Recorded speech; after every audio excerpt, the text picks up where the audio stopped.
o tema proposto por Pedro, tema santidade, tá? Aí aqui eu coloquei embaixo vivendo uma vida para Deus. Já costumo dizer que esse tema é um tema antigo e ao mesmo tempo atual, porque é um tema que atravessa gerações, atravessa séculos, e é um tema que a igreja tem a obrigação de verdade de estar trabalhando. Porque visto que a nossa jornada aqui na Terra é uma jornada de luta, né, contra o pecado, tá? Quando ele me propôs esse tema, eu saí construindo algumas ideias e a gente vai estar trabalhando a perspectiva de uma revelação progressiva de Deus, tá? A gente crê que Deus começou a se revelar para o homem de maneira progressiva, tá? Desde lá do Antigo Testamento até o Novo Testamento e até os dias atuais também. E a gente vai trabalhar esse tema de acordo com o que foi sido revelado por Deus de forma progressiva, tá? Santidade, vamos estar trabalhando esses 3 tópicos, tá bom? A gente vai estar desmistificando aí como era a visão de santidade no Antigo Testamento, santidade no Novo Testamento e a santidade segundo a Epístola Paulina, que é uma visão mais prática, né? Mais doutrinária, uma visão que está mais inserida de forma fresca, vou assim dizer, na igreja no dia de hoje. Tá bom? Feito o Pedro disse, quem tiver alguma pergunta, alguma colocação, fique à vontade para fazer. Eu gosto desse tipo de momento, esse tipo de atividades, porque a gente pode crescer junto, tá? Diferente de um sermão, de uma pregação, de que só o pregador fala e os ouvintes ficam lá escutando. Então, quem quiser contribuir, fazer alguma colocação, fazer alguma pergunta, fique à vontade. Essa proposta aqui é para a gente que possa crescer junto, tá bom? Vamos lá, santidade no Antigo Testamento. Vamos para o que significa a palavra santidade em hebraico. A sonoridade do fonema em hebraico é kadosh, tá? E muitas músicas aí que querem dar uma incrementada em alguma situação e coloca até esse nome aí, tá? Se referindo o quanto Deus é santo, santo, santo. E essa palavra significa que alguém foi separado ou consagrado para Deus, indicando pureza e afastamento pelo pecado. Então, a gente pode ver que desde o Antigo Testamento já se trabalhava numa perspectiva de santidade que um coração do homem pudesse agradar a Deus, tá? Então, a partir do momento que a gente entende que o povo de Israel foi levantado, foi separado para adorar a Deus, a gente entende que ele foi separado. Agora a gente vê uma situação de que uns adoravam, outros não. Então, quando a gente parte de uma ideia de que uma adoração é genuína, é uma adoração genuína porque nós adoramos o Deus único.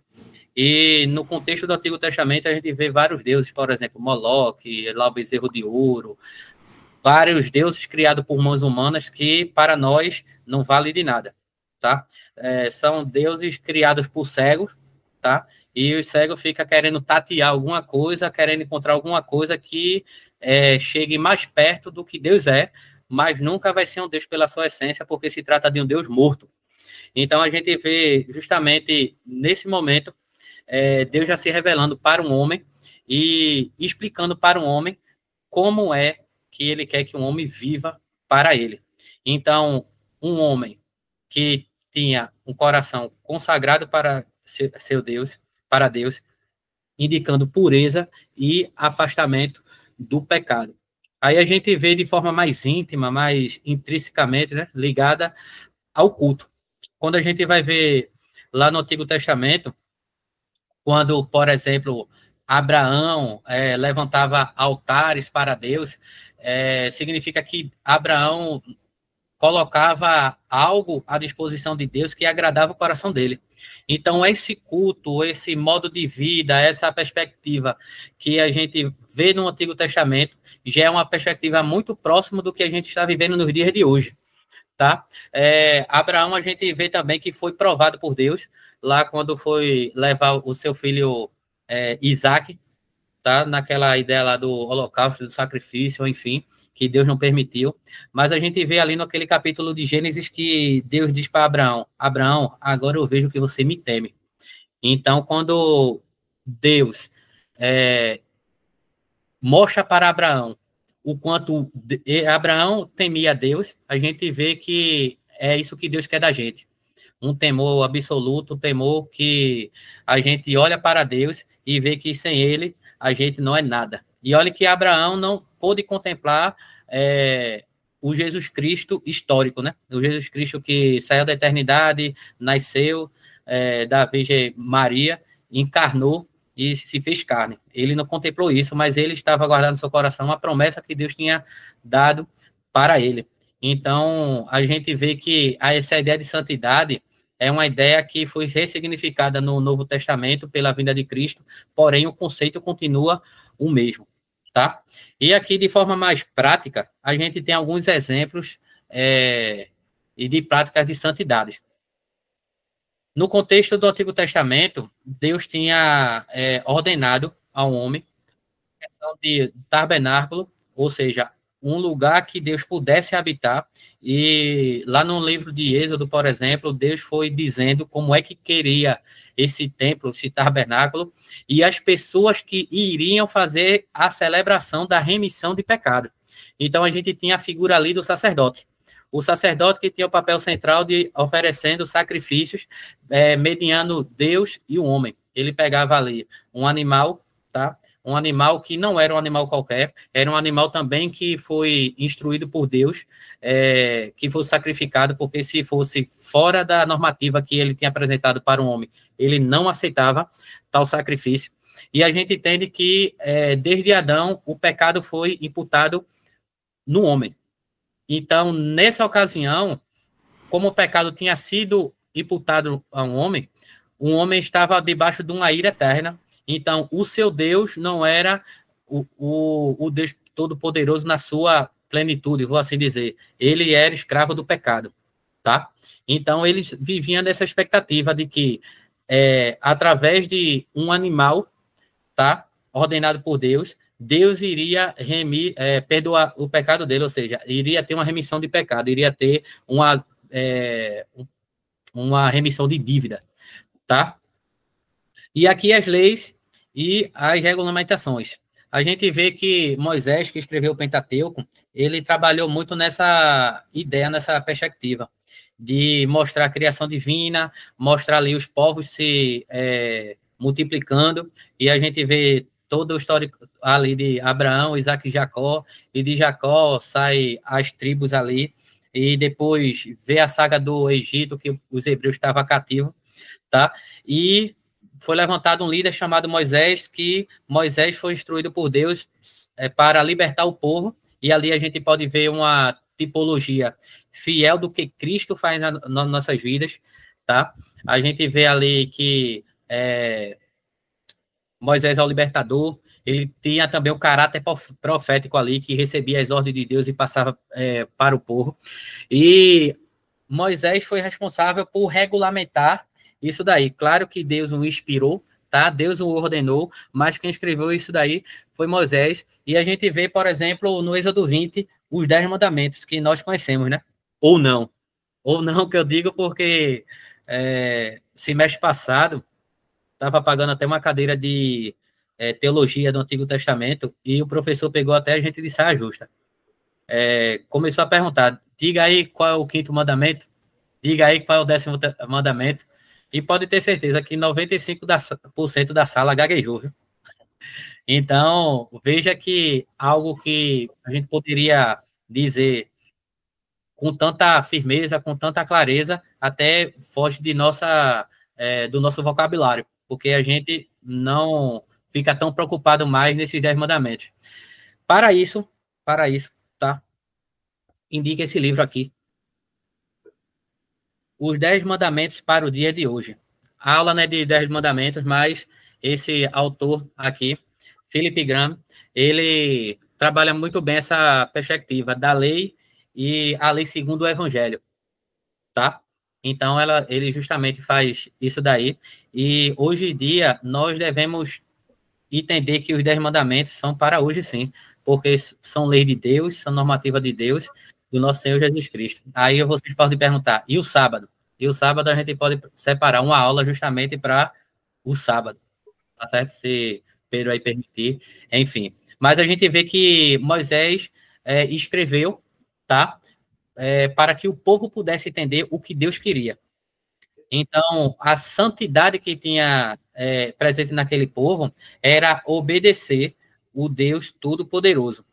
E a gente vê aqui a celebração das festas religiosas, tá? A cultura que Deus tinha colocado ali no Israel, todas as tribos, a gente vê que tem uma ordenança muito sublime de que essas ordenanças, esses princípios, esses valores, pudessem ser passados de pai para filho. Então, se eu era um pai de família naquela época, eu tinha a obrigação de inculcar, por isso que na Bíblia tem dizendo, olha, ensina a criança, o menino no caminho que deve andar, ou seja, que você venha inculcar, que você venha ensinar os princípios divinos para aquela criança. Tá? Então, tinha a responsabilidade dos pais, tá? De inserir o que Deus queria para a humanidade na cabeça dos seus filhos. E as festas seriam algo que o povo separava para comemorar, tá? Por exemplo, a Páscoa. A Páscoa a gente vê que está ligada diretamente no Antigo Testamento à libertação do povo de Israel, quando Deus falando ali com Moisés leva uma mensagem lá para Faraó, e Faraó não queria libertar o povo. Aí Deus disse, olha, então eu vou matar o primogênito, tá? De vocês tudinho aí. E o que foi que ele disse para o povo hebreu? Ele pediu para que pudesse colocar em cima da porta da casa, tá? Sangue de animal, porque quando a morte passasse pelaquela porta, saberia que aquele povo era separado. Ou seja, ali já dá uma ideia do que Cristo fez por nós na cruz, que um sangue foi derramado, que um cordeiro foi morto, tá? E a gente vê tudo isso desembocando para Jesus Cristo. E o Novo Testamento nos mostra muito bem isso. Então, o povo celebrava essa libertação, o povo celebrava esse feito que Deus tinha para com eles. E a gente vê também a festa de Pentecostes, que celebrava também a colheita, então celebrava ali a provisão que Deus dava para o seu povo. O dia da expiação também era uma situação de celebrar o perdão de Deus pelo pecado do povo ali de Israel.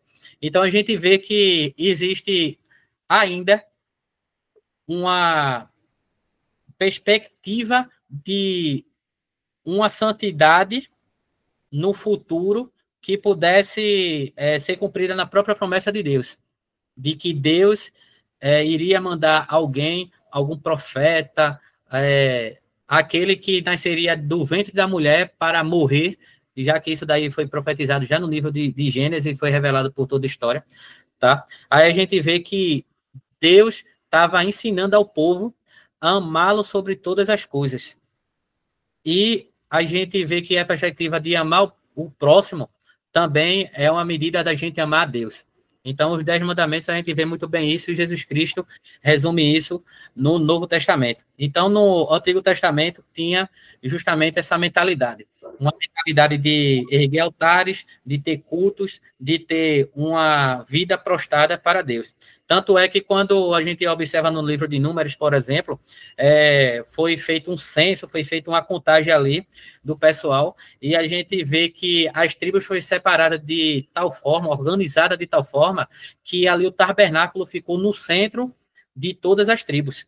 Então, é onde Deus deve estar nas nossas vidas, deve estar no centro de tudo, e aquilo ali era um simbolismo muito importante para aquele povo do Antigo Testamento, lá na época.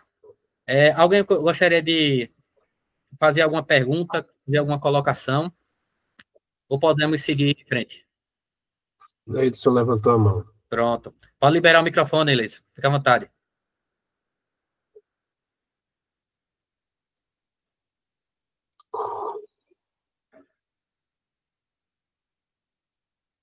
Leidson?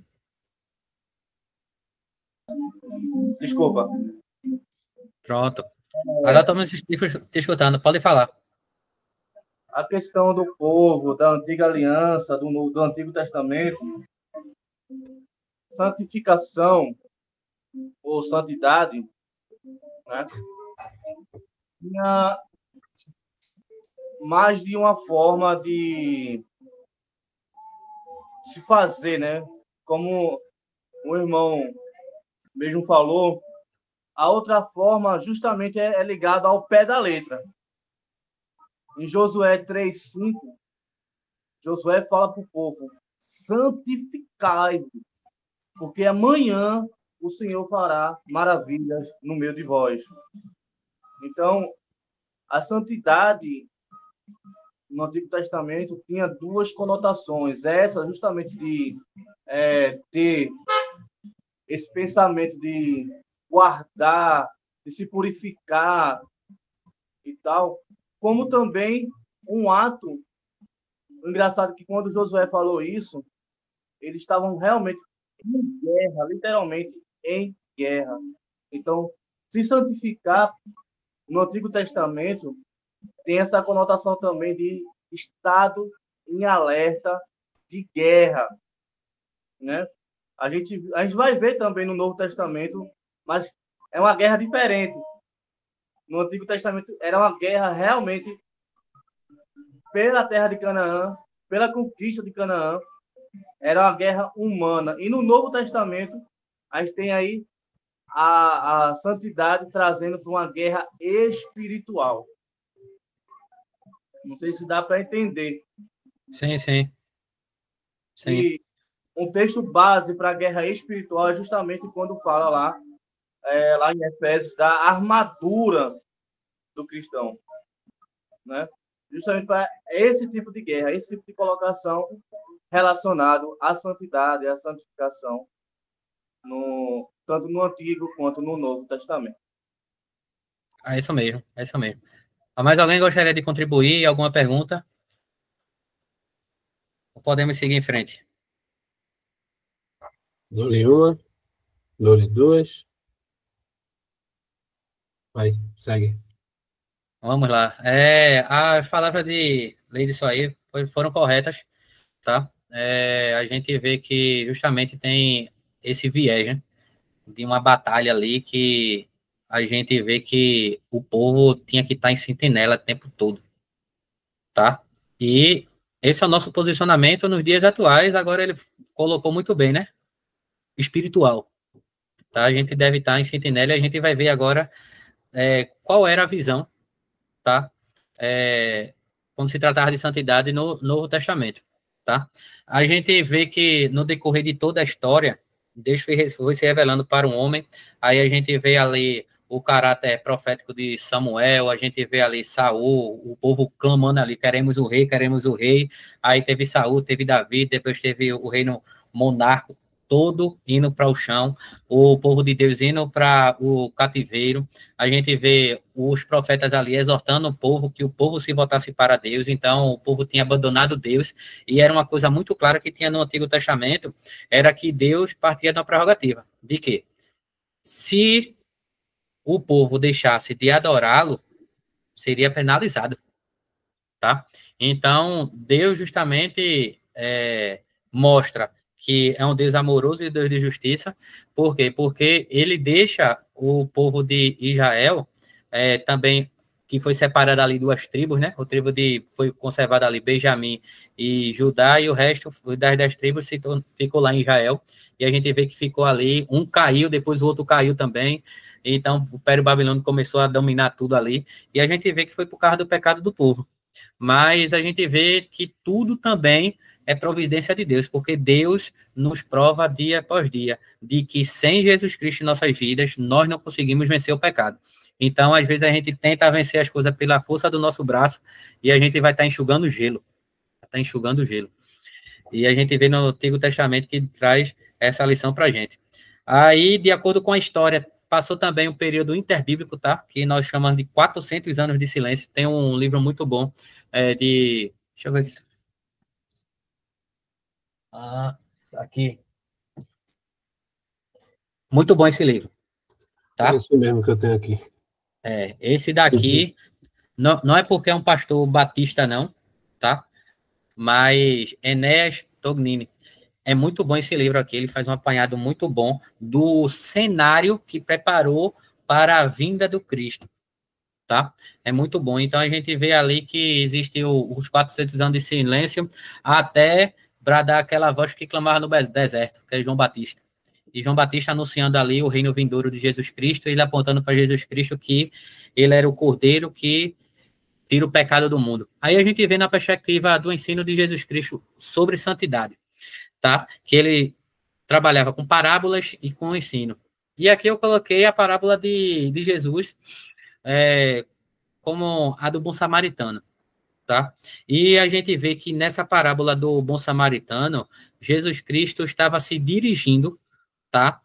Diretamente aos mestres da lei, ok? A gente vê ali fazendo um estudo mais profundo, uma exegese, por exemplo, a gente vê que os mestres da lei tinham um caráter de uma vida externa de santidade, mas interna de uma corrupção total. Então, a gente vê que a ideia, por exemplo, de viver uma vida santa estava mais inclinada a um fato externo. Tá certo, Ivan? Eu coloco, tá? No final de tudo também eu coloco um por um, tá bom? Já pra gente tá tudo alinhado. Eu acho que eu também tenho alguns em PDF, eu posso colocar no grupo também, tá bom? Obrigado. Continuando, a gente vê ali que tinha justamente uma rincha da turma de Samaria e a turma que ficava ali Jerusalém, e que aonde é que deveria se adorar, se deveria lá em Samaria, enfim. E a gente vê que Jesus Cristo constrói justamente esse ensino para mostrar para o povo, ou seja, os mestres da lei, de os valores éticos e morais que vêm do interior para o exterior. Eu gosto quando escuto certos teólogos que dizem que no Antigo Testamento Deus pediu para circuncidar o órgão do homem, mas Jesus Cristo veio para circuncidar o coração, ou seja, para marcar o coração do homem.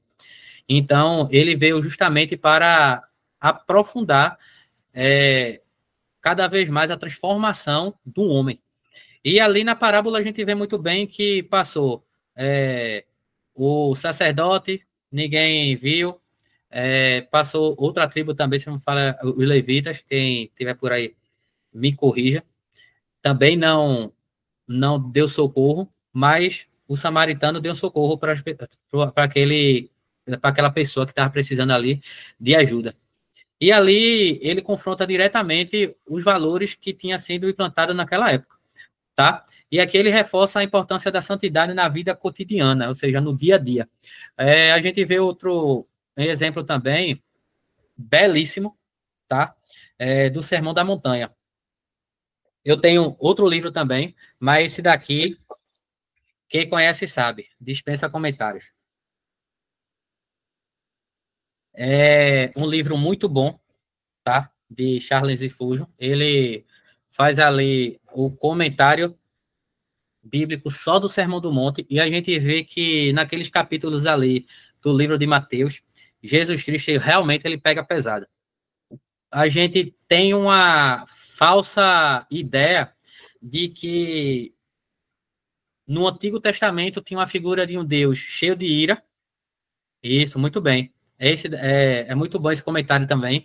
Também tem de John Piper, se não me falha a memória, de John Stott, não lembro.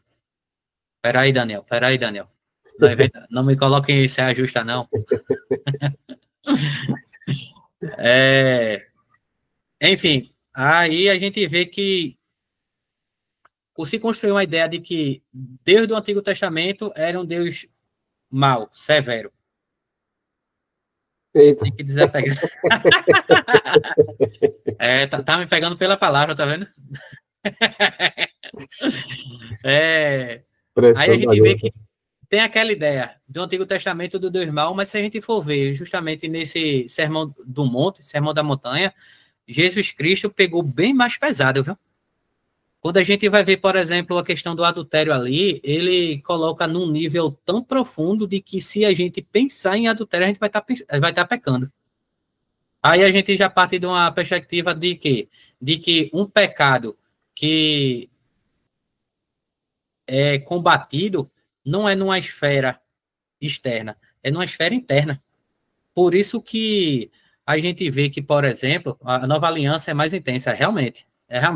E coloca em nós um senso de responsabilidade maior ainda, tá? Porque quando a gente vai ver, por exemplo, no Antigo Testamento, o Jesus Cristo, vou dizer, não tinha sido revelado em figura humana. Ele estava lá, a gente crê que Jesus é Deus, estava desde o do princípio de todas as coisas. João também fala sobre isso, tá? Colossenses, Paulo também, no livro de Colosso, fala sobre isso também, que ele criou todas as coisas. Então, quando a gente vai ver na perspectiva ali da revelação de Jesus Cristo no Antigo Testamento, o povo não tinha.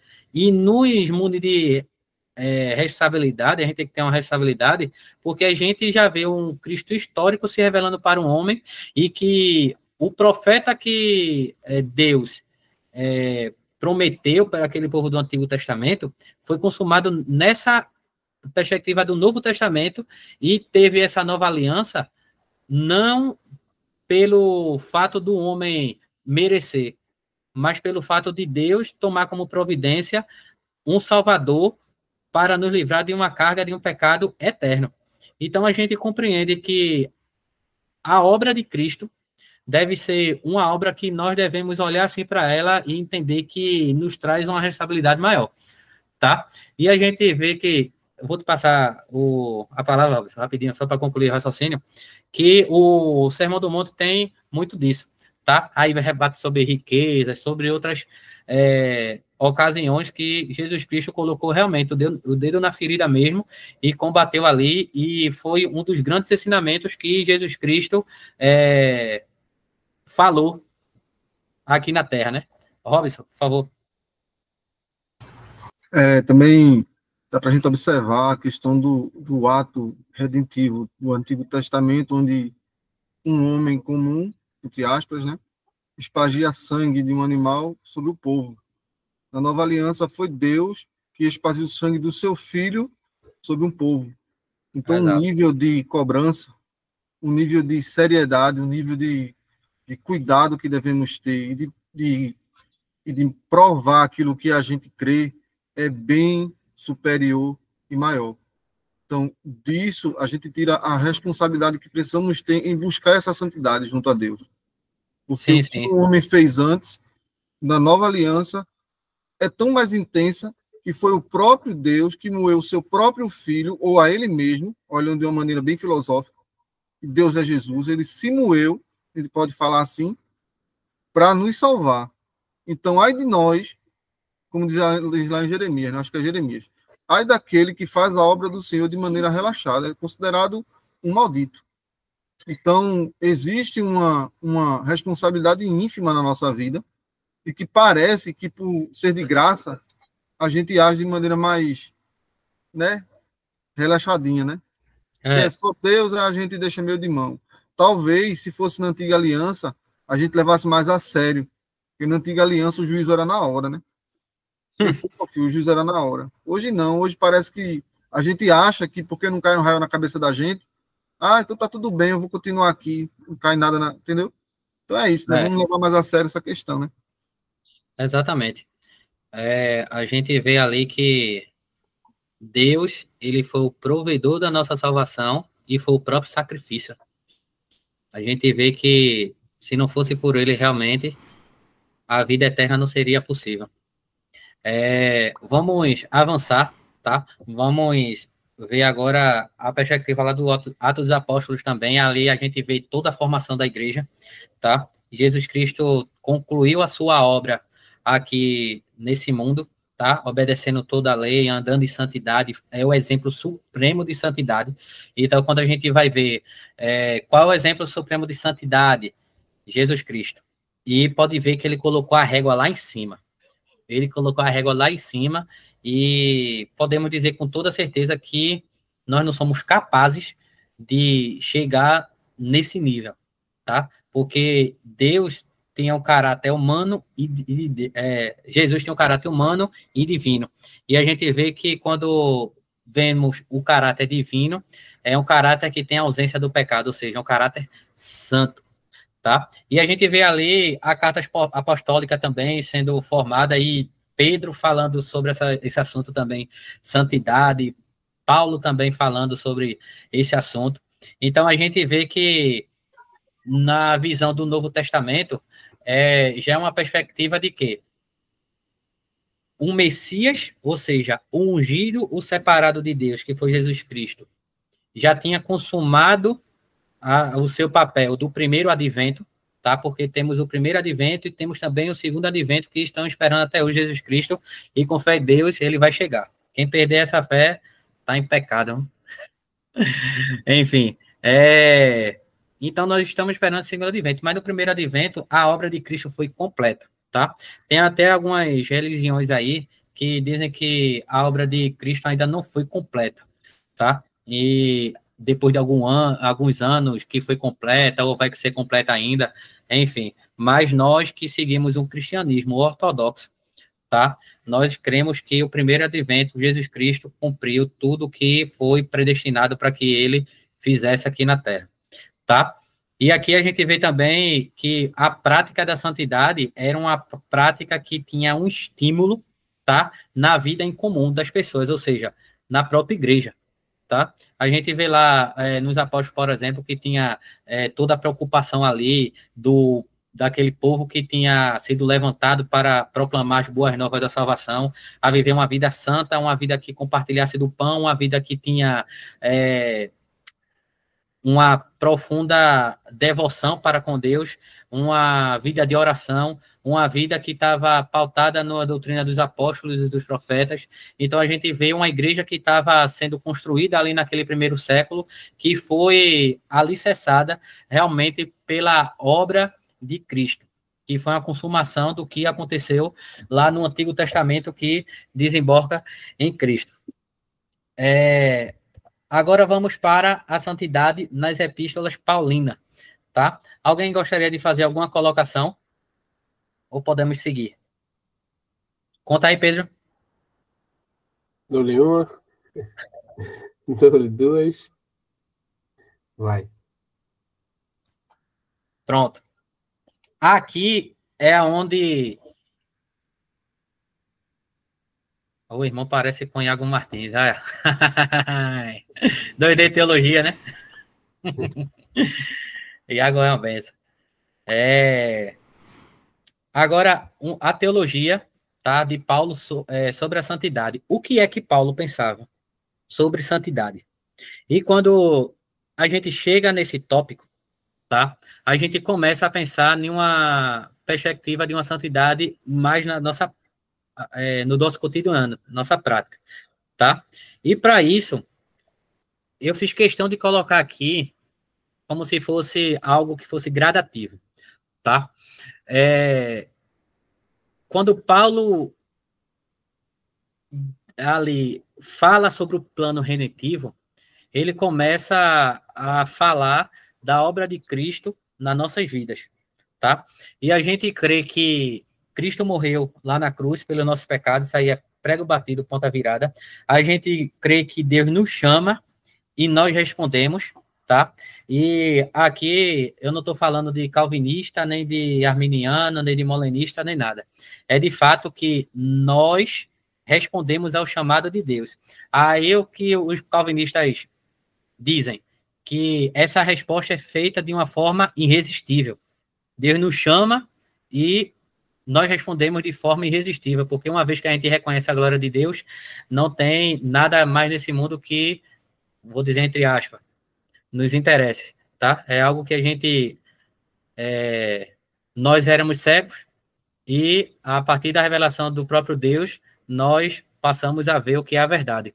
Já os arminianos acreditam que não, Deus pode se revelar para mim, mas eu posso resistir. Tem essa perspectiva, tá? E a molenista que eu não vou nem entrar no critério, mas seria algo para ser debatido também. Enfim, mas de fato tem um chamado de Deus para um homem e um homem responde de forma irresistível, como os jornalistas dizem, pode resistir ou não, enfim. Mas o fato é que nós estávamos mortos. Nós estávamos presos nos nossos pecados, delitos. A gente vê lá em Efésios 2, por exemplo, que Paulo desmistifica muito bem isso daí, e ele até fala sobre a obra, tá? Porque é através da obra de Cristo que a graça reposa sobre nós, e a gente vê que nós somos salvos. Isso não vem de vós, é um dom de Deus, é um presente de Deus. E a partir do momento que nós somos salvos, nós somos chamados e respondemos a esse chamado de Deus, nós somos justificados, tá? E tem a regeneração também, mas a gente vê a justificação também que ganha mais destaque. A justificação é algo que é imputado em nós, tá? Que nós não tínhamos. O que é que acontecia? A partir do momento que eu devia alguma coisa, se eu não pagasse, eu era devedor. Só que o nosso pecado era um pecado eterno. Então, só o Deus eterno era capaz de pagar um pecado eterno. E só um homem era capaz de pagar uma dívida do outro homem. Por isso que Jesus Cristo se revelou em carne.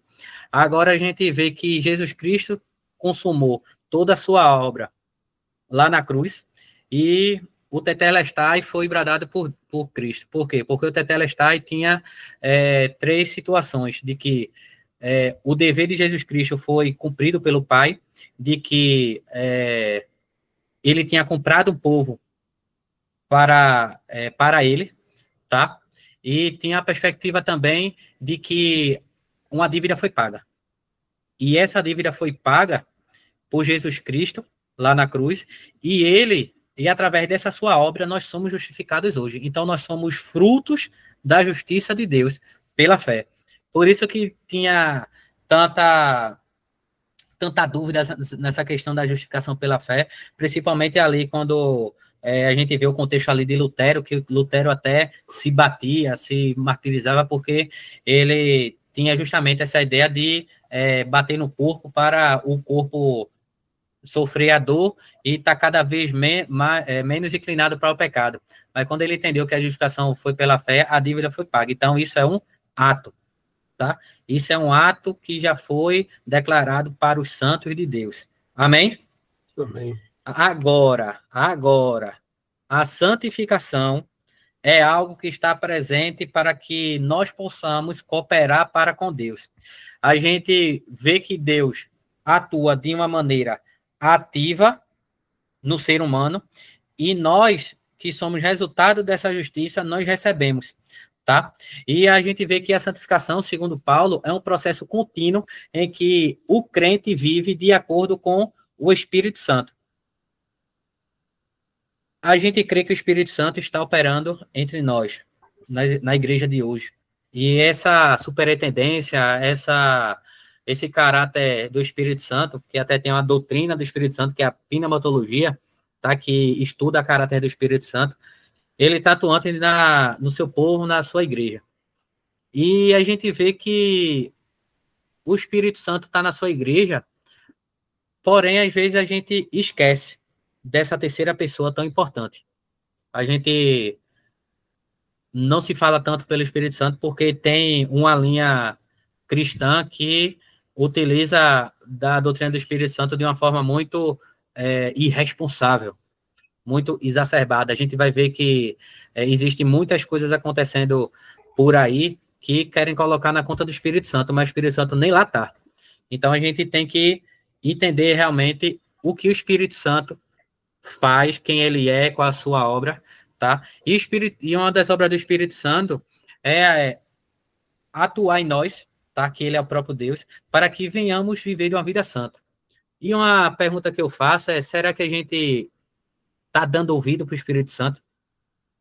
Porque a partir do momento que o apóstolo Paulo diz que essa vida de santidade, tá, é um processo contínuo, então é um processo desde a nossa regeneração, ou seja, desde a morte do velho homem até o novo nascimento, até o momento que Jesus Cristo voltar, a gente partir dessa vida, para melhor. Aí a gente vê que nós temos uma responsabilidade, tá, de estar cooperando para com o Espírito Santo, de termos uma vida santa. Aí a gente vai ver lá, por exemplo, lá em Romanos capítulo 5. Qual era o dilema dali? O apóstolo Paulo estava apresentando a natureza divina como alguém que providenciou o segundo Adão, que foi Jesus Cristo. Aí ele coloca a figura do primeiro Adão, que tinha pecado para com Deus, tá? E ele diz que pelo pecado desse Adão, o pecado entrou pelo mundo. Aí a gente vai ver também no decorrer desse texto, capítulo 5, que o segundo Adão nasceu, que é Jesus Cristo, e Jesus Cristo nos aprova a justificação. Aí, nos últimos versículos, ele cita, onde abundou o pecado, superabundou a graça. Aí entra no contexto de que o Robbins começou a falar aí, a introduzir, de que o homem, na época de Paulo, recebeu a graça de Deus, porém tinha alguns que achavam que quanto mais pecasse, mais fazia valer a graça de Deus na vida dessa pessoa. Aí no capítulo 6, o apóstolo Paulo já começa a falar de maneira mais clara, porque ele começa a colocar graça, ou seja, que a obra de Cristo é maior do que todo o pecado, por isso que nós fomos perdoados. Agora ele diz, mas é por causa disso que a gente vai pecar? Não. Então seria até uma burrice nossa dizer que nós éramos escravos do pecado, uma vez nós aceitando a Jesus Cristo, nós fomos libertos do pecado, mas a gente continua pecando de forma exacerbada, de forma irresponsável, cheio de libertinagem. E quando eu falo libertinagem, a gente tem muito claro na nossa mente o que Lucas escreveu ali a respeito da parábola do filho pródigo, tá? Que o filho pródigo escolheu ali viver uma vida de libertinagem, ou seja, pediu a sua herança para o seu pai e pé no mundo. Viveu da vida que de acordo com o que o seu coração queria, ou seja, de uma maneira muito irresponsável, de uma maneira que Deus não se agradava. Então, a libertinagem, a gente vê esse retrato muito bem descrito na Bíblia. E a gente vê que o apóstolo Paulo, ele fez questão de corrigir justamente esse tipo de pensamento. Essa corrente filosófica que estava correndo ali na época, ele fez questão de combater isso daí, diz, não, se o pecado nos salvou, nós devemos ter uma vida santa porque nós estamos em Cristo. Então, a gente entende que Jesus Cristo, ele é alguém que nós estamos com ele, porque nós morremos com ele e com ele nós ressuscitamos. E a gente vê na perspectiva, por exemplo, de um batismo, que é como se fosse uma cerimônia ali perfeita, como se fosse uma espécie de funeral, né? Como se fosse ali algo que tão sublime que a gente já sabe que no nosso coração nós já nos rendemos ao Senhor, mas a questão do batismo ali, a gente vê que é algo tão sublime que é como se fosse um carimbo assim, tanto para nossas vidas, tanto para a sociedade que nos vê, de que nós estamos realmente mortos, tá? Para o pecado e vivendo a vida de santidade para Cristo. E a gente vê justamente que o apóstolo Paulo justamente tem essa preocupação. E essa preocupação que nós temos que ter nos dias de hoje, tá? Muitas vezes a gente vive uma vida de forma de acordo com o que o mundo quer que a gente viva, tá? O batismo é o símbolo, é isso mesmo. E a questão da ceia do simbolismo, né? A gente vê também que a gente vive uma vida de acordo com os padrões que o mundo quer colocar em nós, tá? Mas eu chamo a atenção para vocês que nós temos uma identidade, tá? E a partir do momento que nós temos uma identidade, nós temos uma natureza, tá? Que se a gente for ver na perspectiva divina, nós somos seres, tá? Que estamos caminhando para a eternidade. Então, nós temos que ver o mundo de uma maneira diferente do que eles mesmos se vê. Quando a gente vai ver, por exemplo, a questão da internet, a gente vê que ali está um celeiro de informações e muitas situações pecaminosas que podem estar ali. Mas também a gente vê que a internet foi utilizada de uma tal forma para fins acadêmicos, para fins que a gente está aqui agora tendo essa aula. Então, a gente vê que o mundo pode utilizar algo para comprovar cada vez mais o seu coração corrompido. E a gente pode utilizar algo que seja uma bênção, feito está sendo aqui agora. E a gente vê que o princípio do mundo está justamente oposto ao sentido de uma vida que anda em santidade para com Deus.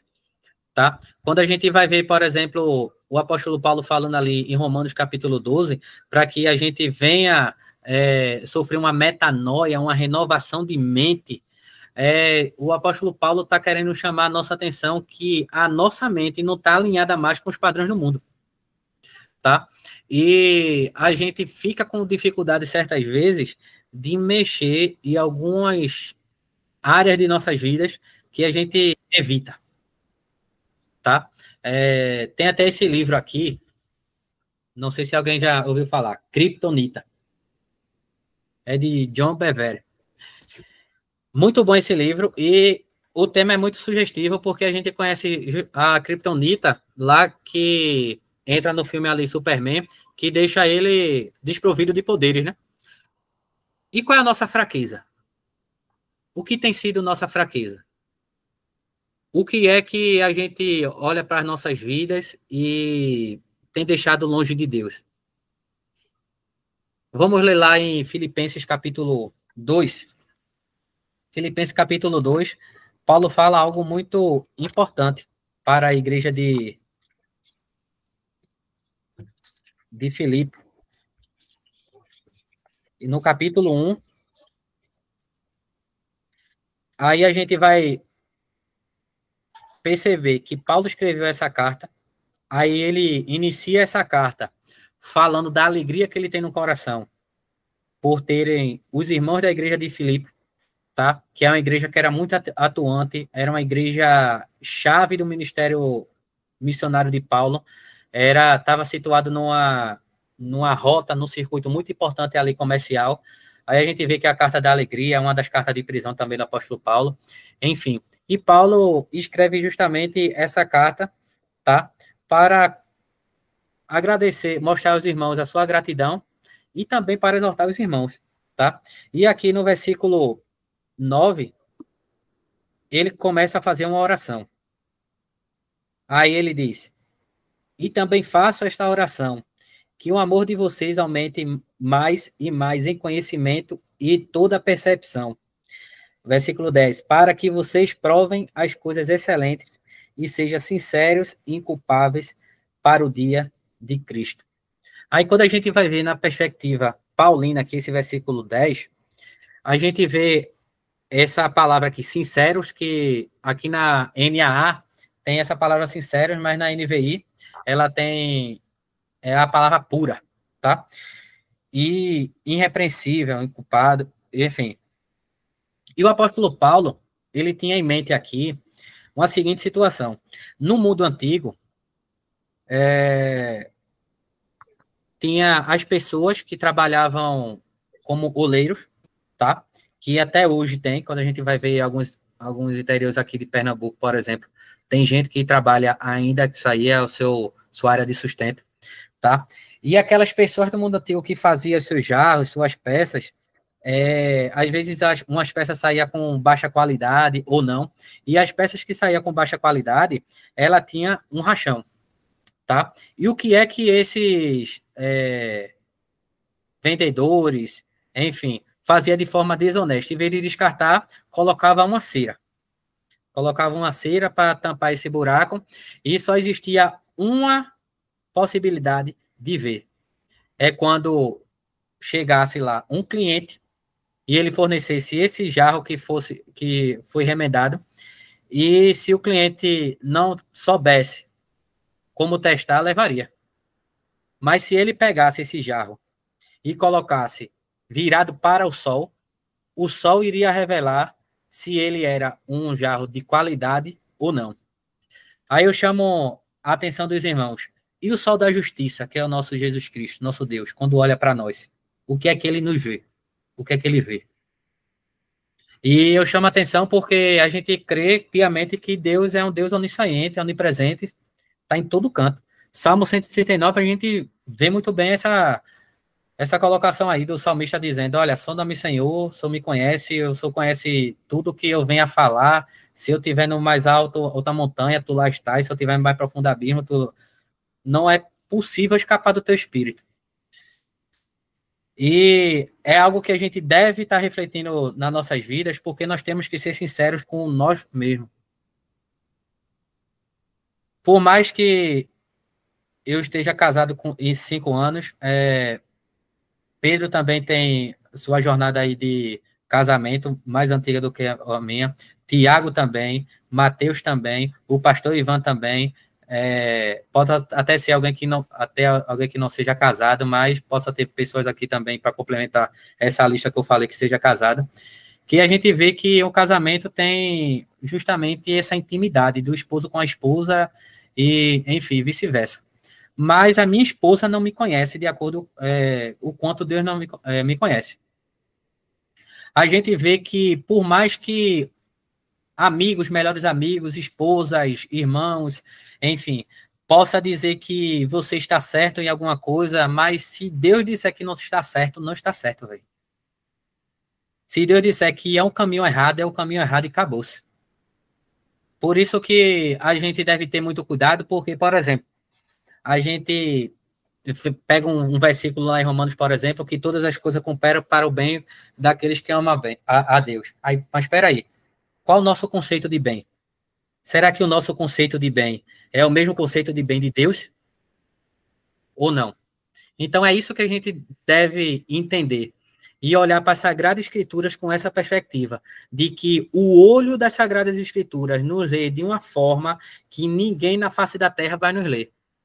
Porque a Sagrada Escritura é a revelação de Deus para um homem que, quando a gente lê, a gente enxerga se a gente está indo pelo caminho certo ou não.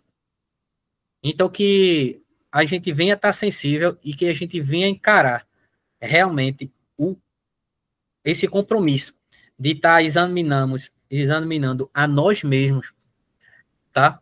E perceber o quão a gente está distante de Deus e quanto a gente está ofendendo Deus. Aqui o corpo de Cristo somos nós. E a gente vê que nós temos uma carga de responsabilidade individual, mas também coletiva. A partir do momento que, por exemplo, lá no Antigo Testamento, muito claro isso, quando Acã foi pegar lá os despojos e Josué tinha dito, não pega não. Aí ele pegou lá e o povo foi castigado, por assim dizer. E a gente vê que existe também uma responsabilidade de um com os outros. A gente vê que nós temos que ter uma responsabilidade com a igreja do Senhor, que somos nós, ou seja, as pessoas que foram salvas e remidas por Deus. E qual carga de intencionalidade nós temos vivido de forma individual e para com a igreja do Senhor? Eu faço essas perguntas porque perguntas exigem respostas. E não obrigatoriamente vocês devem me responder ou responder aqui para qualquer um. Mas são respostas que a gente deve ter para nós refletirmos com a nossa atual situação. Já diz lá em Efésios que o apóstolo Paulo estava escrevendo a respeito da maturidade da igreja, tudinho, e depois ele diz, olha, capítulo 4, versículo 30, não entristeçai o Espírito Santo. Aí ele completa, que nós fomos selados por ele. Esse selo é o que nos credencia de entrarmos nos santos dos santos clamarmos para o nosso Pai, que tenha misericórdia de nós e que possamos andar em caminho santo, andar em santidade para com Deus. Porque muitas vezes a gente só atribui a graça a tirar a gente do caminho do pecado, ou seja, porque a gente vê, por exemplo, que nós éramos escravos, porém o escravo que nós éramos era do pecado. E o destino era a morte. Nós somos escravos de Deus, tá? E o nosso destino é a vida eterna. E a gente vê que muitas pessoas só pensam nessa esfera. Mas a graça de Deus é abundante na vida da sua igreja para também santificar a sua igreja. Aí a gente vê a perspectiva do evangelho lá de João, por exemplo, que diz, olha, santifica na verdade e a tua palavra é a verdade. Então a gente vê que a igreja do Senhor, tá, deve ter esse conhecimento de quem nós somos, o Deus que servimos e como é que nós temos essa busca diária para nos santificarmos cada vez mais, tá? Aí a gente vê, por exemplo, que uma aplicação prática na nossa vida desemboca numa ética cristã, tá? Aqui eu vou ler. Paulo ensina que a ética cristã está baseada na santidade, comportamentos que refletem a moral e os ensinamentos de Cristo, que é as esferas da vida. É isso mesmo. E aqui pronto, a esfera da nossa vida. A gente vê, meus irmãos, que ser cristão exige uma ética, tá? Como eu falei, o padrão é diferente desse mundo, é uma contracultura completamente profunda que a gente deve viver. E a gente está aqui porque nós fomos resgatados por Deus, temos que viver uma vida em santidade. E algo que a gente deve estar em nossos corações é a promessa de Deus com o seu povo. Lá em Gálatas, capítulo 4, nos últimos versículos, o apóstolo Paulo fala o seguinte. Ele coloca lá uma analogia do filho da escrava, que é Agar, e o filho da promessa, que é o filho da escrava, que é Ismael, e o filho da promessa, que é Isaac. E ele coloca o seguinte, que o filho da escrava nasceu por obra do homem, mas o filho da promessa, que é Isaac, foi um filho que foi prometido por Deus. E ele diz, meus irmãos, nós não somos filhos da escrava, mas somos filhos da promessa. Então, existe uma promessa que Deus nos deu, tá? Que estaria todos os dias. E essa promessa é uma promessa de que ele vai voltar também, de que ele estaria conosco, e que se a gente buscasse a ele, ele iria responder. E muitas vezes a gente cai até em crise dizendo, eu tenho invocado o nome de Deus, tenho pedido para que ele venha se revelar, mas ele não tem se revelado. Tem aqui, ó. Olha lá, Padre. A Bíblia é a palavra de Deus. A Bíblia é aquela que revela para o homem toda a vontade de Deus. E tem muito dilema dizendo, a Bíblia se torna a palavra de Deus, a Bíblia contém a palavra de Deus, a Bíblia é a palavra de Deus. E se uma vez rejeitada essa palavra, estaremos rejeitando o próprio Deus. Então, esse princípio deve estar em nossos corações, porque Deus quer que nós vivemos uma vida em santidade, tá? Aí, isso daí é um dilema que está para um homem, quando a gente vê desde o Antigo Testamento, passou pelo Novo Testamento, e a gente vê o encerramento ali com o cano bíblico, tá? Da Sagrada Escritura, mas de acordo com a história da própria humanidade, a gente vê essa guerra inconstante. Porque até eu falei um dia que o capeta não fica de braço cruzado, inoperante, não. É uma vida de dedicação total para que o homem seja escravo de si mesmo. Porque o dilema que sempre foi é que se você não se torna escravo de Deus, você pode ser escravo de qualquer outra coisa que você já está perdido. E o dilema que nós temos encarado hoje, até Pedro trabalhou esse tema aí, a egolatria, né? Enfim, quando coloca o meu eu acima de tudo, então o Deus sou eu, é o humanismo, né? É aquele pensamento de que nós devemos estar no centro de tudo. E a gente vê que esse tipo de corrente filosófica não corresponde à verdade divina para um homem. E nós sabemos muito bem disso.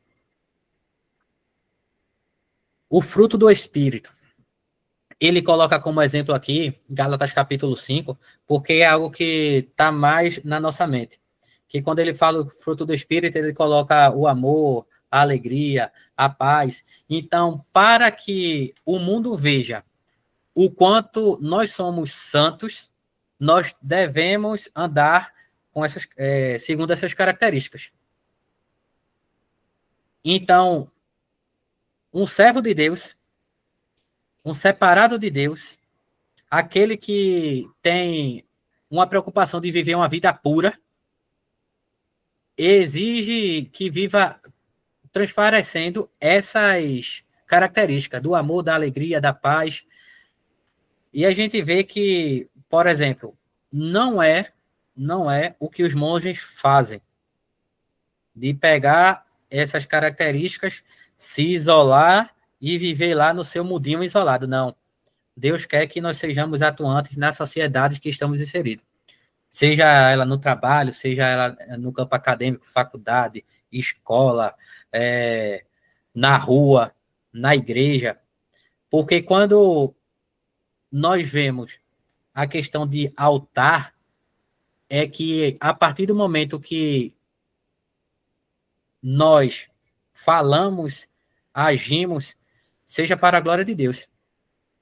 E a gente vê que o mundo é esse grande olho que está julgando Jesus Cristo para saber, será que Jesus Cristo é esse mesmo que ele diz? E a igreja do Senhor é responsável para dizer, ele é o Messias que foi prometido, ele é aquele que morreu pela humanidade e ele é aquele que prometeu e vai voltar.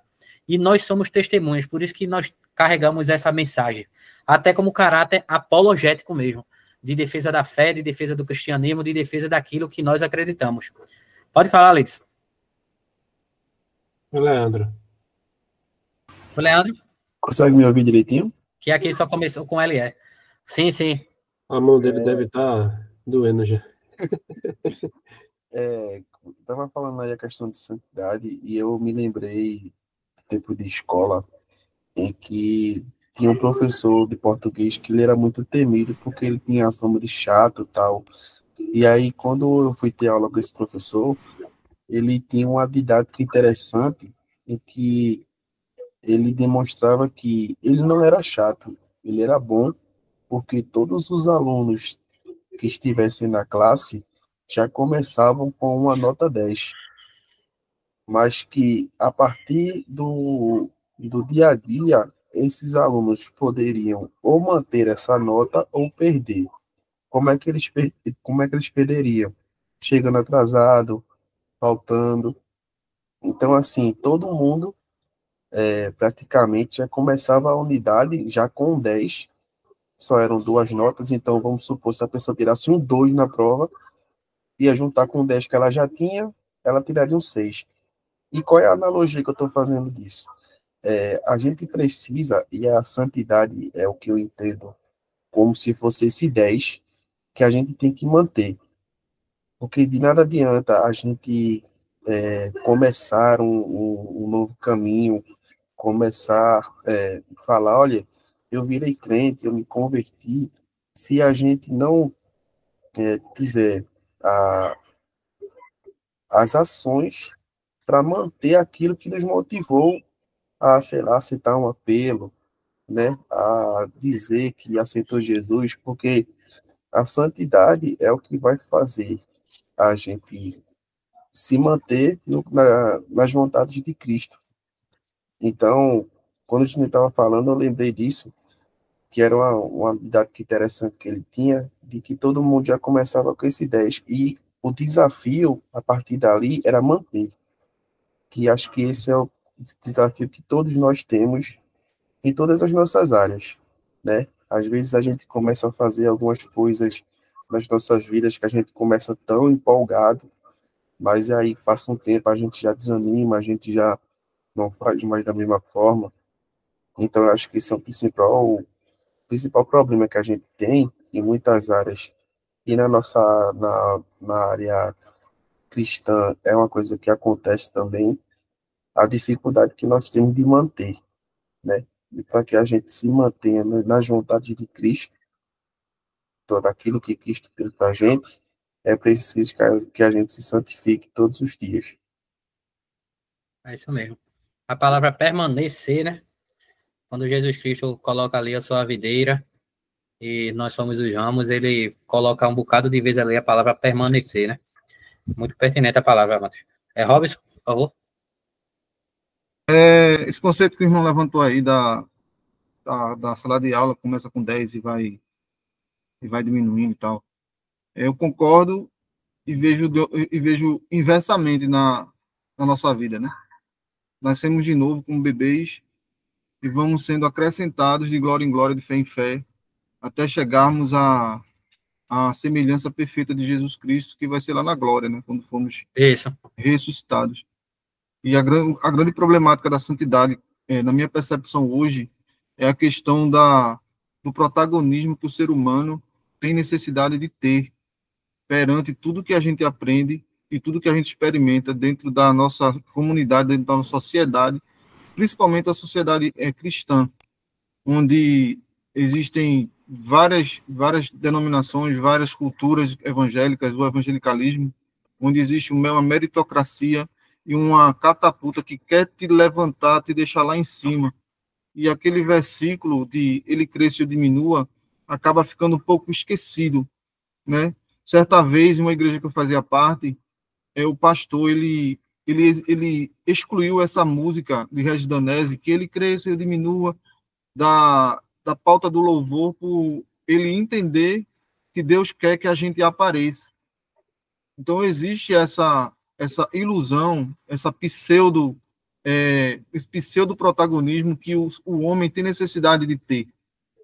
E eu entendo que a santidade ela é promovida a partir do momento que eu entendo que eu não sou ninguém sem Deus, que a minha dependência total de toda a minha vida, de todos os meus bens, de tudo aquilo que eu tenho, de tudo aquilo que eu sou, de tudo aquilo que eu vou fazer, depende unicamente de Deus. E sem Ele, eu não faço nada. É o que eu costumo dizer aqui em casa, meu irmão. Todo o bem que eu faço dos meus filhos é Deus. Eu digo isso para eles, meus filhos. Se eu lhe dou um pão, é Deus na minha vida te abençoando. Se fosse por mim, eu com a minha natureza caída, eu iria fazer um terror na vida de vocês. Então, toda a bondade que o ser humano tem, toda a santidade que o ser humano tem, em primeira instância, é promovida pelo Senhor. Nós sozinhos somos execráveis, irmão. Então, assim que eu entendo a questão da santidade diante de nosso país, principalmente nosso país, que é um país tão sofrido, um país onde todo mundo quer sobressair, quer aparecer, quer ter um momento de destaque, até para esquecer a dor que a gente passa. Mas, biblicamente falando, quanto mais a gente depender do Senhor, e entender que Ele é que nos mantém, Ele que nos supre, é Ele, tudo é Ele, é Ele, é Ele. Tudo que acontece em nossa vida é Ele. Até quando a gente sofre, Ele está ali. Enquanto a gente não entender isso, a gente sempre vai buscar querer aparecer e sempre vai deixar essa santidade tão necessária parecer mais um mérito nosso, eu conseguir ser santo. E a gente não consegue, irmão, ser santo sem Deus. A gente não consegue nada. Essa parceria é uma parceria real, mas quem dá o pontapé inicial em nossa vida, nos inspirando através do Espírito que habita em nós, é o próprio Deus. Amém? É isso mesmo. Amém. Fala, Tiago. Lindo. Então, meu querido, essa passagem aí que tu botou em cima de Gálatas 5, eu acho muito massa, porque é o seguinte, são várias características. Porém, como diz lá em Gálatas 5, o fruto do Espírito é singular, mas ele todas essas características formam uma só. E eu acho isso muito massa. É como o Robson acabou de dizer, né, velho? A gente é um bando de fuleiro, um bando de monstrengo. Eu não queria usar essas palavras, não, mas Queria aliviar, né? Mas já que. O mais segundo monstrengo o de reverendo, tudo é tu. Então, Queria aí, aliviar, segundo sabe? o Eu reverendo tentei. Cardinou, é uma cebosa. Deixa Deus quando é falar. uma Deixa Deus falar. cebola. E, velho, se a gente não tiver Deus em nossas vidas, e ainda mais, se a gente não tiver os amigos em nossas vidas, que são luzes em nossas vidas, a gente não consegue fazer isso tudo, não. Aliás, com todos esses acessórios que Deus nos dá, sua palavra, sua graça, os amigos, é difícil. Sem ele é que a gente não consegue ser nenhuma característica dessa, quanto mais várias. É isso aí. É isso mesmo. Fala, Pedrão. Tô gostando muito, assim, da abordagem, Júnior, histórica, né? E muito massa. E lá em 1 Pedro, Pedro, ele entoa, ele ecoa, né? Que está escrito lá em Levítico, né? E no verso 16 diz: pois as escrituras dizem, sejam santos, porque eu sou santo. Aí a gente começa a pensar, né, velho? Caramba, como é que a gente vai ser santo como Deus é santo? Sim. E aí a gente começa a olhar para Deus. E quando a gente olha para Deus, a gente vê Deus santo, separado, totalmente outro, né? A gente olha para a sua lei e faz, caramba, essa lei aqui, se eu quebrar um aspecto dessa lei, eu já quebrei tudo. E como ser santo, né? E aí, só que Pedro, ele constrói um raciocínio aqui, né? Ele diz no verso 13, portanto, preparem sua mente para a ação e exercitem o autocontrole. Ele está dizendo, olha, se preparem para agir e exercitem o autocontrole. Como é que a gente exercita esse autocontrole? Aí ele diz, depositem toda a sua esperança na graça que receberão quando Jesus Cristo for revelado. Então, como já foi bem falado aqui, a questão da santidade, se depender da gente, a gente não vai. A gente não vai. E quando a gente deposita a nossa esperança em Cristo, né, em toda a sua obra, naquilo que ainda vai ser cumprido, que é a sua volta, quando a gente esquece um pouco das coisas do mundo e a gente olha para Cristo, a gente Deus começa a agir em nós através do Espírito, e aí as coisas vão clareando, né? A gente vai conseguindo ter esse autocontrole que ele fala, né? E ele fala, sejam filhos obedientes, não voltem ao seu antigo modo de viver. Por quê? Porque vocês, aí no verso 18 ele diz, pois você sabe que o resgate para salvá-los do estilo de vida vazio que herdaram de seus antepassados não foi pago com simples ouro ou prata, mas com sangue precioso do Cordeiro de Deus sem pecado e sem mancha. Aí ele faz, no 22, uma vez que vocês foram purificados de seus pecados quando obedeceram à verdade, tenham como alvo agora o amor fraternal sem fingimento. Amem os outros sinceramente, de todo o coração. Ou seja, se a gente passar a buscar o Senhor, se a gente começar a olhar para o Senhor, deixar de olhar para as coisas daqui, deixar de olhar para a gente, olhar para Cristo, olhar para o seu sacrifício, olhar com a esperança de que Ele vai vir para acabar com todo o mal, com todo o sofrimento, a santidade ela vai vir, o Espírito vai trazer a santidade e a gente vai permanecer nele. E essa permanência não é simplesmente no entendimento, né, de que eu posso ou não posso fazer aquilo, eu devo ou não devo andar em tal caminho, mas ele fala que quando a gente é purificado, a gente tem que ter agora um alvo, que é o amor, né, o amor sem fingimento, né? E lá em João 13, para encerrar, a santidade em nós, além do entendimento, precisa transbordar na prática do amor, porque lá em João 13:35, Jesus diz assim, seu amor uns pelos outros provará o mundo que são os meus discípulos.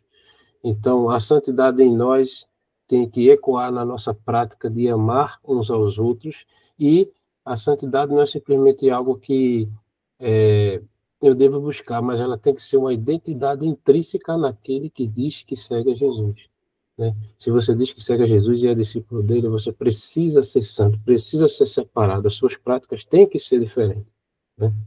Então, essa é a minha contribuição. Amém. Fala, Leires. Tem um Por enquanto. Eita, Ivan tinha levantado a primeira mão, você, Ivan. Foi o pastor Ivan que tinha levantado primeiro, não foi? Agora que eu Não, vi. pode falar, meu irmão. Fala aí. Não, tá. Vendo vocês falar, eu tenho eu fazendo meu TCC, né? E, claro, eu tive que citar alguns autores e o irmão citou sobre Charles Spurgeon e eu marquei uma ideia de santidade que ele escreveu. Diz assim: a beleza serena e silenciosa de uma vida santa é a influência mais poderosa do mundo. Ela vem logo abaixo do poder do Espírito de Deus. Em outra ocasião, o próprio Spurgeon, ele fala... Perdão. Engasguei aqui. Tá emocionado, irmão?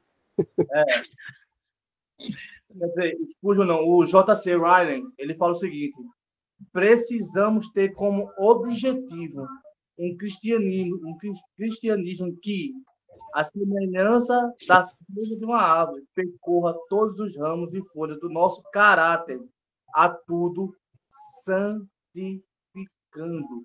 Ou seja, a santidade ela deve estar impregnada de santificação, santidade.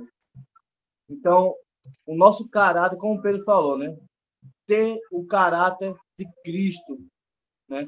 O próprio Senhor, ele foi exemplo de como obter o caminho da santidade. Eu creio fortemente numa coisa que o tio Nico falou, que é tipo assim, é muito fácil você viver na igreja onde tudo dá certo, você é uma bênção, a sua vida é aquela vida de luxo, de bom, você não passa por necessidade. Mas o grande desafio do cristão é estar na igreja sem sentir que Deus está com ele, orar e entender e perceber que não tem ninguém do outro lado. Ou seja, o maior desafio para nós nessa era é justamente ser santo, mesmo sem sentir, sem ter, né?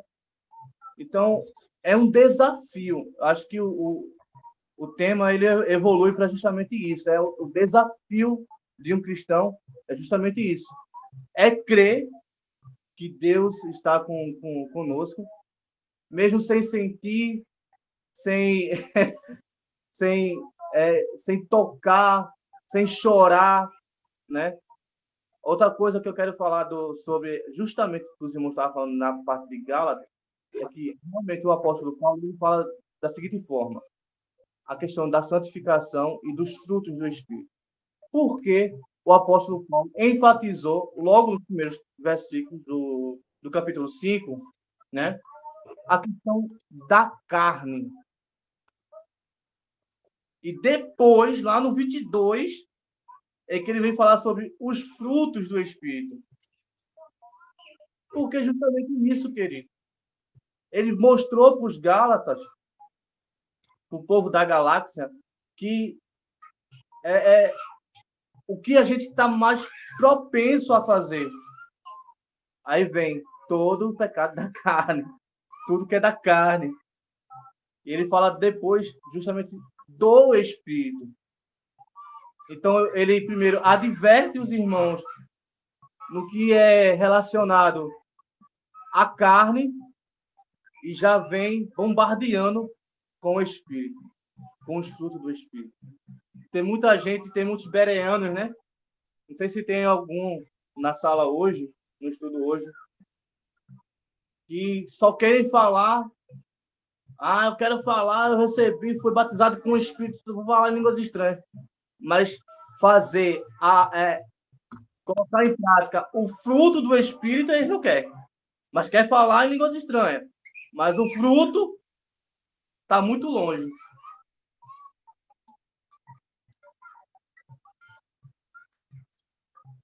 É isso. Pastor Ivan, Fala galera, boa noite, paz do Senhor. boa noite também. Esse assunto é muito interessante, mas eu estava pensando aqui algumas coisas e queria a ajuda dos irmãos para colocar algumas ideias no lugar. Primeiro, a questão do. Não, vamos lá. Primeiro, eu queria lembrar, né, que a santidade ela é apresentada na Bíblia como algo que vem de Deus para nós, né? Jesus ele ora ao Pai dizendo: santifica-os.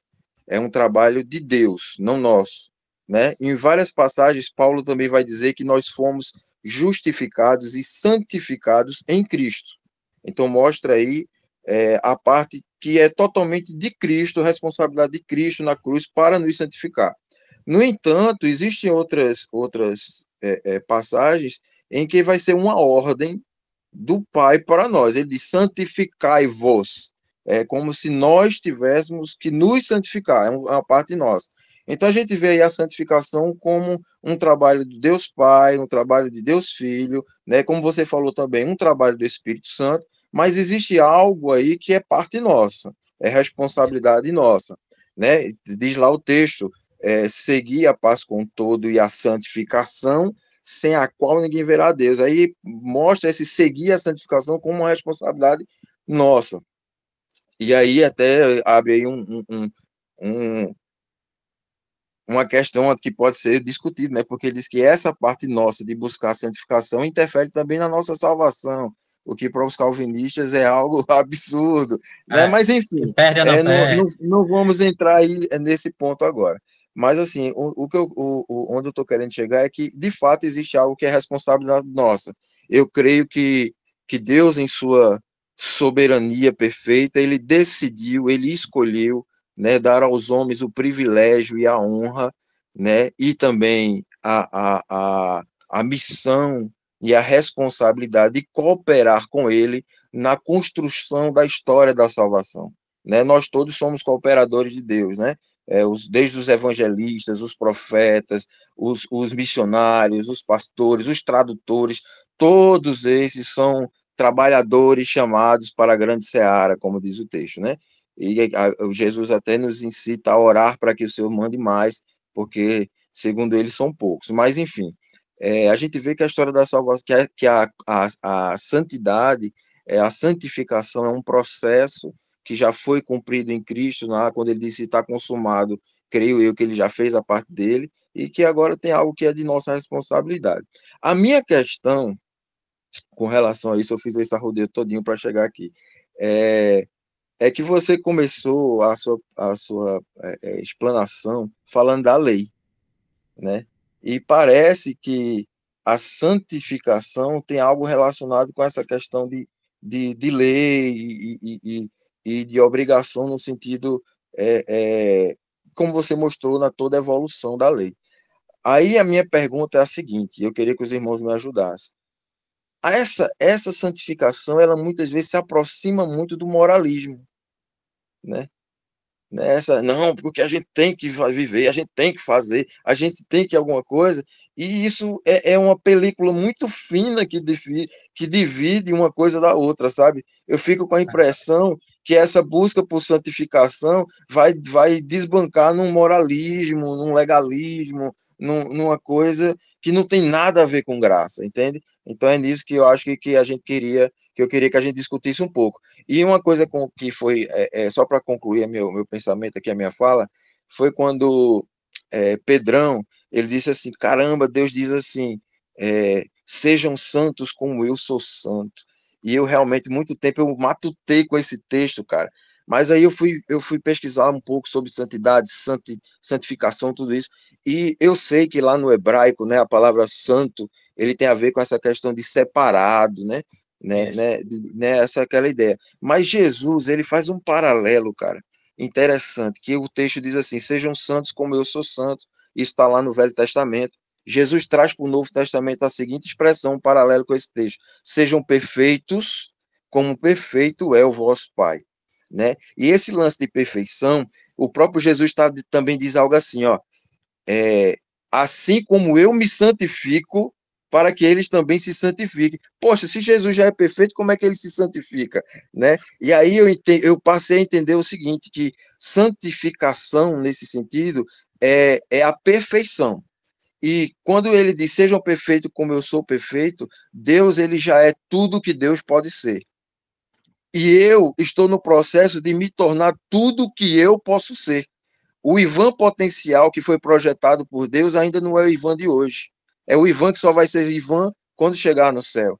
E é justamente aí onde eu acho que se resume tudo, a parte de Deus, a parte de Cristo, do Espírito Santo e a minha parte. Entende? Eu estou no processo não de ser santo no sentido que Deus é santo, eu vou ser a mesma santidade que Deus. Isso seria impossível. Nem no céu eu vou ser santo como Deus é santo, né? Mas eu serei o totalmente perfeito, o Ivan totalmente perfeito, ou seja, o Deus projetado, o Ivan projetado por Deus desde a eternidade, será o Ivan que vai estar no céu, creio eu, para a glória de Deus Pai, né? Então é isso que é essa perfeição. Eu tenho que buscar essa perfeição diariamente, né? Até o dia que o Senhor permitir. Então, eu entendo essa perfeição, como essa santidade, como a busca por essa perfeição, de ser o melhor que eu consegui ser, né, nesse meu esforço. Mas aí volto para a discussão. Até onde isso vai sem que se torne moralismo, sabe? Exatamente.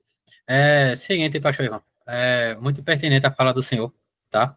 Só para esclarecer, a lei que foi criada foi para mostrar ao homem que por si só ele não pode chegar por fim nenhum, tá? E tinha que vir alguém divino, que foi Jesus Cristo, para cumprir toda essa lei, tudo que foi predestinado. Agora, quando o senhor fala da questão do moralismo, a gente vê muito bem isso presente lá na própria parábola do filho pródigo, né?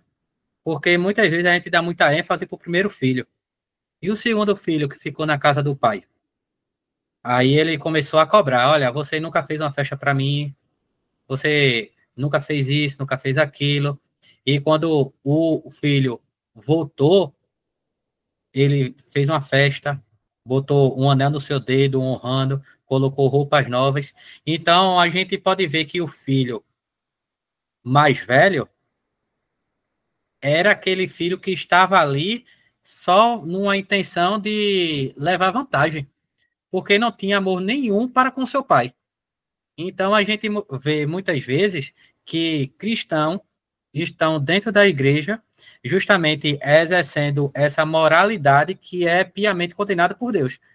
Então, quando a gente vai ver, por exemplo, a transformação que vem de forma externa, até, por exemplo, lá em Mateus, se não me falha a memória, Jesus Cristo dizia, muitos profetizarão, enfim, até o irmão começou a falar aí a questão dos dons, enfim, mas nem todas essas pessoas que se dizem profeta, que profetizarão, irão herdar o reino de Deus. Então, a gente vê que justamente essa visão da lei, que foi corrompida de acordo com a história até a vinda de Jesus Cristo desconstruiu tudo isso aí. Ele disse, olha, aquele que vinha após mim, nega a si mesmo, pega a sua cruz e siga. Isso daí a gente vê que é uma negação total para o nosso eu. E a gente vê que quando a gente nega o nosso eu, só existe uma pessoa a ser glorificada, que é o nosso Senhor Jesus Cristo. Aí a gente cai justamente nessa malha fina, feito o senhor disse, né? É moralismo ou não é? Eu prefiro, eu digo que se não fosse a graça de Deus, nós não estaríamos aqui, e a gente deve viver de acordo com o que Deus nos ensinou a viver, servindo uns aos outros, amando uns aos outros. A gente vê que o mais alto patamar de humildade é o próprio Cristo, lá em Filipenses 2 fala muito bem disso, que ele, veja que conceito, ele se esvaziou, ele mesmo sendo Deus, abriu a mão do seu privilégio. Deus, a gente vê que é uma pessoa que deve ser honrada, glorificada, exaltada. Ele é o Deus dos deuses, Senhor dos senhores, mas ele escolheu se esvaziar, se tornar obediente e seguir uma morte de cruz. E quando a gente vai ver a questão da morte de cruz, é uma das mortes mais horrendas que teve na história. Até o Hernandes Dias Lopes disse que a morte de cruz comparava a 1000 mortes. A gente vê que toda a Via Cruz ali tinha todo tratado ali de chicotear, cuspida. A gente vê que o cuspe do ser humano levava uma inflamação. Toda a questão da crucificação lá, ele com o pé lá foi pregado e deixava o pé dele de uma tal forma porque ele tinha que se suspender para se respirar, porque a maioria das pessoas que morreram de morte de cruz morria por asfixia, e mesmo assim ele entregou a missão. Então Jesus Cristo é um exemplo que, olha, eu mesmo sendo Deus, eu preferi ser servo. Aí entra justamente a fala de Jonas Madureira no seu livro Inteligência Humilhada. Jesus Cristo estava na sua eternidade e ele era Senhor. E a gente vê que o ser humano é servo. Então ele teve que se tornar humano para ser servo de todos, para morrer pelos seus, por todas as pessoas. Não vou entrar nessa questão de calvinismo, arminiano, mas certamente a graça de Deus é derramada pela sua igreja através da consumação de Jesus Cristo lá na cruz. Então eu acho muito perigoso esse caminho da questão da moralidade, visto que por nós não éramos nada. E quando a gente vai querer arrotar alguma coisa que nós não somos, a gente está criando por um caminho perigoso. A minha resposta seria essa, pastor Ivan. Tem Robin isso aí, né? É delicado isso. Tem uma frase de Dietrich Bonhoeffer, no livro dele, Discipulado, é um livro muito bom também. Ele diz, parafraseando, ele diz que a fé não pode viver sem a obediência e a obediência não pode viver sem a fé. As duas precisam andar juntas, somente dentro da vida cristã. E como é que eu entendi isso? A Bíblia fala o que é uma fé morta, é uma fé sem obras. Então, uma obediência que não tem fé, que é por obrigação, ela se torna obras da carne. E uma fé sem obras, sem obediência, ela é uma fé morta. Esses irmãos estão entendendo onde eu vou chegar. Então, na minha concepção, a santidade não é algo que temos que fazer. Não é algo que somos obrigados a fazer. Nós fazemos por simplesmente o dever de obedecer e amar a Deus. O que eu estou querendo dizer com isso?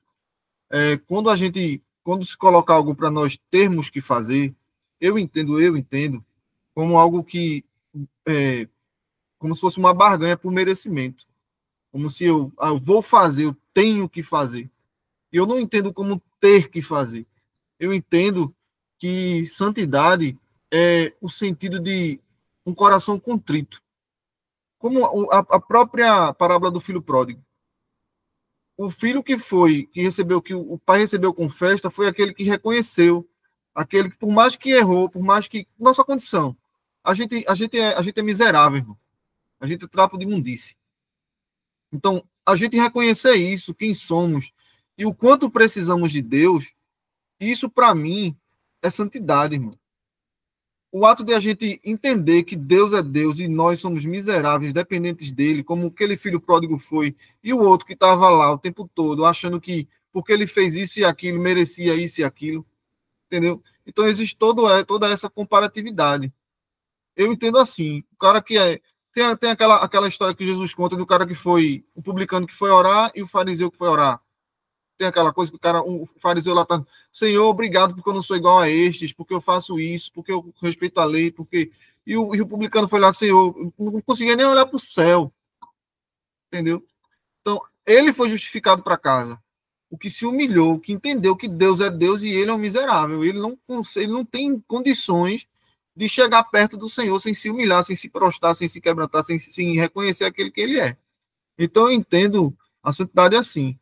Quanto mais o coração do indivíduo, ele entende quem ele é, que ele é contrito, que ele é um coração arrependido, que ele entende que todo dia ele peca, que ele precisa melhorar todo dia, que todo dia Deus é mais, todo dia Deus é que supre ele, que ele sem Deus não é nada. Isso vai, de glória em glória, colocar o indivíduo numa situação automática, não porque ele fez, mas porque a vida que ele está provando diante de Deus o torna santo. Mesmo que ele peque, ele vai ser santo. Ivan falou aí na palavra perfeito. Se eu não estou enganado, essa palavra perfeito quer dizer íntegro. de inteiro, uma pessoa inteira. Inteiro. E não de inerrante, que não erra, que não sei o quê. Mas é um cara inteiro, um cara que sabe as coisas onde estão nos seus devidos lugares. Que ele sabe o que lhe falta, ele sabe onde ele erra, ele sabe, ele é honesto. Ele é sincero diante de Deus. Mesmo sabendo que Deus sonda o coração, ele é que nem Davi. Davi sabia de todas as coisas e Deus sabia todas as coisas que ele fez, mas ainda assim, Davi chegava e se quebrantava e entregava, se Deus, eu fiz isso, aquilo. E é isso que Deus espera de nós. Que nós chegamos diante dele, entendendo quem somos e quem ele é. É isso. Fala, Pedrão. Sobre o que o pastor Ivan falou, o contexto na qual Jesus chegou e falou assim, né? Sejam perfeitos, né? Ou sejam completos, ou sejam íntegros, como foi falado aqui, como perfeito é o seu Pai Celestial, né? Ele fala no contexto de que ele está ensinando sobre o amor pelos inimigos, ou seja, algo que estava na lei, como a gente está falando de lei e graça, né? Ele diz assim, ouviu o que foi dito, né? Ame o seu próximo, meu Deus, seu inimigo, né? Eu, porém, vos digo, ame o seu inimigo e orai por aqueles que vos perseguem. Então, eu creio que essa questão de ser perfeito, ser completo, tem a ver com metanoia, né? Tem a ver com transcender o entendimento, né? Não existe essa dicotomia entre lei e graça. Lei é graça. E o que existe é a forma que a gente transcende o nosso entendimento, né, sobre a lei de Deus. Então, se antes na lei dizia ame seu próximo, Deus seu inimigo, Jesus ele tá vindo dizer que a gente tem que amar os nossos inimigos e orar por eles. Aí ele diz o porquê. Por quê? Porque o Pai, ele dá a luz do sol tanto aos maus como aos bons e faz chover tanto justo sobre injusto. Então ele disse, dessa forma vocês agirão como verdadeiros filhos de seu Pai. Então é isso, né? Tipo, ser santo é renovar, é o metanoia, renovar sua mente para o entendimento, né, daquilo que já está sobre a lei de Deus, né, sobre a lei mosaica, e entender como Jesus transcendeu esse pensamento, esse entendimento, e a gente buscar ser, buscar agir com a mente de Cristo, né? Sei que é algo que também pende para o legalismo, né? Quando você diz, tem que buscar, não, mas é tipo, cara, Cristo nos ensinou, Cristo nos mostrou que aquilo ali vai muito além. Por quê? Porque Deus, ele é um Deus misericordioso. Então, assim como Deus é misericordioso e agiu com misericórdia, que nós também sejamos misericordiosos e hajamos como Deus agiu conosco. Amém. Pastor Ivan? Deixa eu só rapidinho concluir essa questão aí do perfeito.